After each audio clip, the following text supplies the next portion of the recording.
ইউটিউবের সকল ফ্যামিলি মেম্বারকে জানাই শুভরাত্রি। তো সকলে কেমন আছো? আশা করি ভালো আছো। ভালো তো থাকতেই হবে, যেহেতু তোমরা আমার ফ্যামিলি মেম্বার। তো মেলায় অনেক ঘোরাঘুরি হলো, তারপর এখন বাড়ি যাওয়ার পাল্লা।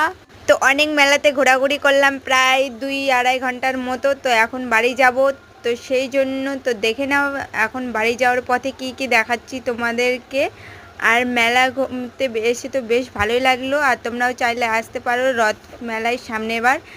আর এবার তো হয়ে গেল, আর আস্তে আস্তে পেয়ারা বাগান দেখতে পেলাম, অনেক পেয়ারা ধরেছে ছোট ছোট গাছগুলোতে, আর বেশ ভালো লাগছে দেখতে পাচ্ছ তোমরা। আর বেশ এরকম ভালো লাগে। আর একটা সুন্দর লোকেশনে চলে আসছি আমরা। তো দেখতে পাচ্ছ ব্রিজটা দেখতে কত সুন্দর লাগছে, আর এই ব্রিজটা যাওয়ার পথে সব থেকে বড় ব্রিজ পড়েছিল, সেটাই আমি একটু ভিডিও করে তোমাদের সঙ্গে শেয়ার করছি। আর এইখানে একটা আমরা নিউ তালতলা দেখতে পেয়েছি, যেটা দেখে আমার বেশ ভালো লেগেছে, আর তোমাদের সঙ্গেও শেয়ার করছি। একটু ওয়েট করো, ধৈর্য ধরে থাকো। সব কিছু দেখার আগে, শুভ জিনিস দেখার আগে ধৈর্য ধরে থাকতে হয়। আর এইটাই সেই ভাইরাল তালকা, মানে আমরা নাম দিয়েছি। আর জায়গাটা বেশ ভালো দেখতেই পাচ্ছ পুকুরের চারিপাশে শুধু তাল গাছ, অনেক সুন্দর লাগছে। ভিডিওটা এইটুকুই, ভালো লাগলে সাবস্ক্রাইব করে আমার পাশে থেকো।